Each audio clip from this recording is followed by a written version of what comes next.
and welcome to another Dave Does, and today we are discussing the big question out there is, what is the point of reaction channels, or is there a place for reaction channels in this day and age? And the reason I ask that is many reactors are seeing a diminished return on their videos due to the sheer volume. It's the easiest way to get into a YouTube channel is to set up your own reaction channel. Because there's not a huge amount of skill involved to watch a video and say how you feel. There is lots to learn about best video practices, etc. So there are some of those things which I've learned along the way over the last couple of years of doing reactions. But it has made me think a lot about why I do what I did, why did I start doing the channel, and I thought it'd be good to kind of cover that off and just kind of share my thoughts about what I think the pros and cons of doing reaction channels are, and also to get your feedback in the comments down below about what you think about reaction channels. So, the reason I put this one up was because a video came up I was going to do a reaction to. It only just come out, and as soon as I put a search in for the video, I think it had been out for about 12-13 hours or something like that. The new music video had been live. And as soon as I put in a search for that song, reactors, all just coming down. And I just went, what's going on in the world? Why do we have so many reactors? And I'm one of those. I jumped on the bandwagon a few years back, and at that point I was already a subscriber and a viewer to several different reactor channels. So Alex Hefner was one of the ones, Lost in Vegas, Vin and Sorry were at least 3 of the channels that I regularly checked out. And the question is, why did I check it out? So my main reason was a lot of them were like hip hop head reacts to metal. So you wanted to see someone who didn't listen to music, that style of music, and see what their opinion was. And I really liked, with Lost in Vegas, I liked their approach to it because they were very honest about their feel to it, about how they got on. And when they didn't like a song, they didn't like it, and they shared their opinion. And I liked their approach to it.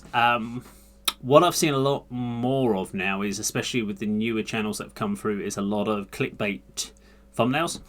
And this is where they're like, oh my god, seriously, how did he do this sort of mentality, which they're doing all these big captions to try and get more clicks.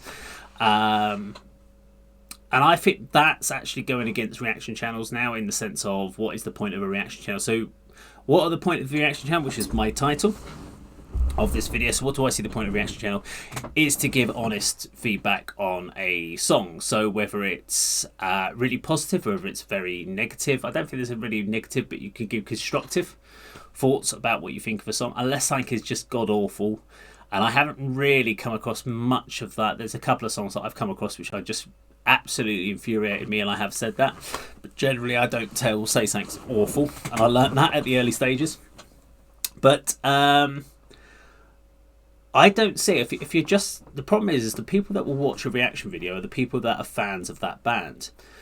So I noticed that when I was a fan of a reaction channel is, if it was a song that I didn't like or I didn't know, I didn't generally watch that reaction.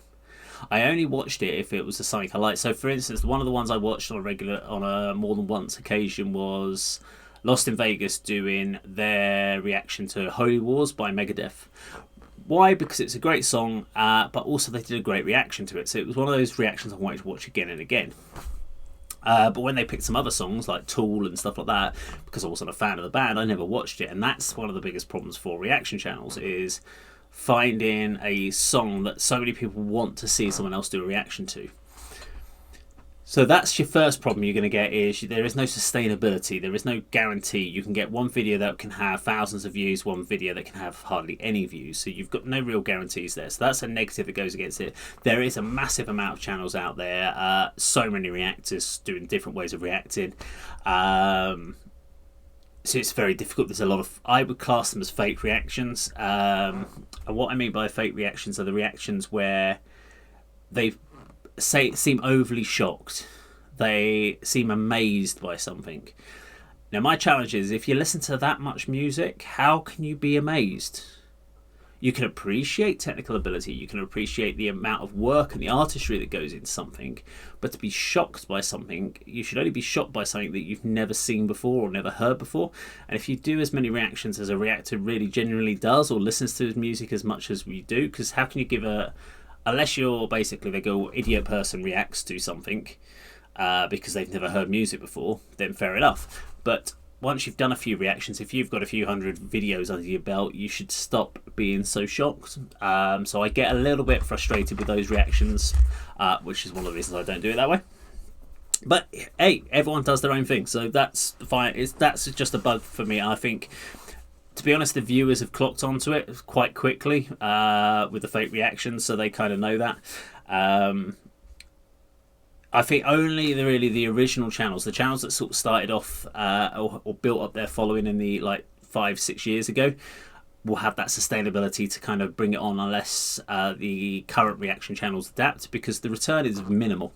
It is very light on a reaction channel. So the big problem with doing reactions is predominantly everything you do is copyrighted. It's very infrequently you will post a video that is not copyright protected, and that basically means that all the views, etc. from your video, all the money that makes from the advertising goes to the owner of the music, and that's fine. That's right. You're using their music to promote your own channel. But it does mean you make very little. I have over 2,500 videos on this channel, and I make around £70 a month, and almost all of that comes from collaborations and covers, not the reaction videos. I make nothing off reaction videos, so just to put that out there, pretty much over 2,000 videos, 10 minutes each roughly, plus the hours editing time, so about an hour per video, so 2,000 hours of work, no return. And that's why things like where a lot of the channels will be pushing things like their merchandise or Patreons, because basically that is the only way that reaction channels can make any money, is through advertising. Patreons, you don't make anything off the video. And that's where I think where reaction channels need to focus, if they're going to do anything going forward, is what's your end goal? Is reactions just going to be your only thing, or are you going to look to gain that channel? You either do reactions really, really well and do something different, or you do it with the idea that you want to grow your channel. I did the Dave Does channel, or I do the Dave Does channel, to do more than just reactions, because reactions are a key thing to obviously drive footfall to your channel, talk about songs, and the reason I like to do a whole host of them is to, one, I like to do songs that are not kind of being reacted to by other people. I think it's good to highlight that. Plus, I like to pick loads of different bands, and that way I hope that some people will watch reactions to songs that may not be it, and that'll be because they want to check out what my thoughts are on it. I did find that the only other way you can do a reaction is if you want to get into the detail, the technical element of it, which I try and do a little bit more on the Musician Reacts channel. But you see a lot of reactors, you'll see specifically guitar players, and they'll start breaking down. They'll go, well, they're in a diminished fifth, and they'll start doing that, which is great if you're talking to other musicians, but doesn't work so well if you're talking to someone who's not a musician. You start talking to them about a diminished fifth, and they're playing an octave higher, or whatever you might be talking about on that particular song. It may not resonate with that particular viewer, so it's a weird one. You try and find your niche. So one thing I found was that my intros were way too long. People didn't like the talking over the top, people didn't like pausing the video, so I tried to do the shortest intro I possibly can, which is ideally under a minute, get into the song and just share a few thoughts at the end. That way my videos are much shorter, and hopefully it's just a case of people getting to check out a song, and I'm doing these videos so that I can check it out and give a general thought of them. The other thing I find is it's difficult for reactors to really share detailed comments at the end, especially if you do a lot of reaction videos, because you will hear a song and it sounds the same or very similar to lots of other songs you've reacted to. So you end up talking about the same thing over and over again. So I tend to find that I only highlight certain bits, thinking obviously that you go, well, I've done so many videos like this, if they've watched all these other videos, they've probably heard me talk about this before. But then you have to remember the other point I made, which is people only tend to watch it for their own particular band. So you've got to try to make it relevant, I guess. I think for reaction channels to be purposeful, the only way that a reaction channel will be sustainable going forward is, one, if the person that's doing the reaction is someone that the viewers can engage with and has a good community, good interaction. I'm not saying that I'm that person, but I do what I can. But if you have that connection with the audience and they like coming to check you out, then you have that potential to retain your audience. If you're finding different music and finding different ways, and they can kind of like that, and you're posting a video every day, and you don't expect your reaction channel to have the same views every day. You are going to get videos that get a few hundred views versus some that get thousands and thousands of views. It's going to happen. It depends on the song. And I think as long as you're going to have those reaction channels that are going to go for shock value, and they're going to be the comedic ones, I don't know how sustainable they are in the long run. And then you're going to get the genuine ones, which have that slow growth, but potentially have the ability to stay around for longer, maybe. So is there a point to a reaction channel? I think there is. I think it's oversaturated. It kind of reminds me back to the video game crash of the 80s of the Atari, where we had so many Atari console games that everyone was just flooding the market. There was too much out there, so the market crashed. And I think we're in the same point for reaction channels right now. I think we're in a position where the reaction market's going to crash, channels are going to go under. They're just going to stop doing it, or they're just going to get their content's going to get weaker, or they're not going to produce as much videos. And some will survive and some won't. I know from my point will continue to do it, but I do get that point where you sit down in the morning and you think, I'm going to do some videos today, and you feel that you're doing it for a task. You're doing it for almost like a job rather than something you want to do. And I know I've covered this in videos before. I've talked about this about what's the point of doing them myself personally, but I do kind of think from my personal point of view that as long as there are viewers that are willing to watch your channel, and you're happy with it, and you're doing it because you're happy to do it, then it's worth doing. If you're trying to do it because you're trying to be a business, I don't know if a reaction channel is the way to go. In all honesty, it's not something you're going to make a lot of money over. I think my earnings last year on the channel, I make about £70 a month from the actual, and now I do. Probably earlier in the year I was making anything like £20-30 a month. So I will make roughly about £600 in a year off of the whole YouTube channel. And then obviously we then have the Patreons, which have a little bit more money coming in from there.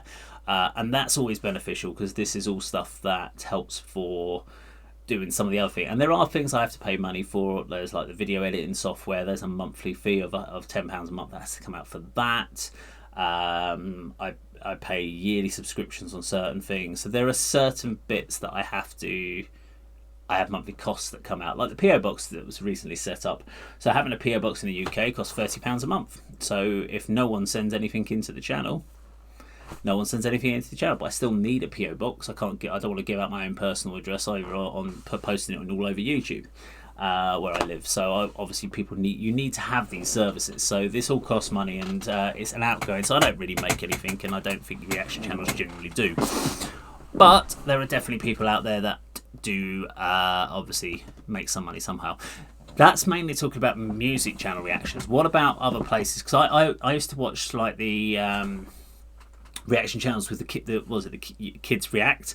I found that really interesting. I found that quite good. It was funny. It was going through multiple different ones, and I think those are the professional reaction channels, and they still have a place. They've got something that people really like. Elders react, etc. So I think they've still got plenty of legwork in them, so they can they're not going to disappear anytime soon. You get all these other reaction channels that do like Ashen. So there's another channel I check out. So Ashen's, I check that one out, and he does a lot of unboxings and stuff like that, and I like his. It's just simple. It's him on a sofa and they talk about some stuff. I check out sort of the bigger things, like all these tech review type ones, like Linus Tech Tips is a channel I watch quite a lot. So there's other bigger channels, but I'm talking mainly about, when I talk about reactions, I talk about the ones of the specifically mainly music reactions, because you've then got this whole other idea of people doing gameplay walkthroughs and stuff like that, which is a completely separate subgenre of watching other people. But I'd love to know what your thoughts are around reaction channels. I know a lot of people that are subscribed to my channel are also subscribed to many other reactors. I've watched many of the other reactors. A lot of us do a very similar sort of thing. Some, like myself, are very open, honest, share our thoughts, feelings. If we like something, don't like something. We're also very comfortable about, or careful, sorry, I should say, careful about what we say. So we're not out to upset people. We're not trying to hurt people. But if we're not really into something, we'll tell you we're not into it. So whereas, and that's something I learned in the early days. I thought I'd be really brutal honest in the early days and be like, this is shit, this is crap, I hate it. That's not great because people take offense to that. So if I don't like something, you'll have probably go over by now when I kind of go, it's just not me. That basically means I really don't like that. That's something I'll never listen to again. But there are others, as I've said before, and there's a few that I've subscribed to which do that complete over the top, like, oh my god, how did they do that? And I just kind of, I find that kind of cringeworthy. But weirdly, I used to watch that, but realised after a little while of watching them that they did it on all the videos, and I just kind of realised that they're not being genuine. But I would like to know, what is it you like about different reaction videos? Do you like the genuines? Tell me what some of your favourite channels are. I'd love to know. As I said, I've mentioned a few of the ones that I've checked out. Having now doing reactions daily, I tend not to watch that many other reactions because I don't like to try and compare, but I would be intrigued to let you guys let me know which are some of your favourite reaction channels, also some of your worst reaction channels, which are some of the ones that you've seen that you just kind of go, oh, they do everything wrong. If it's mine, you'll have to tell me, I guess. Honest, creative, I encourage feedback. So, but yeah, let me know what you think in the comments down below. Now, if you did like this video, please do subscribe, click the bell icon, like and share. And remember that, of course, is how Dave does it.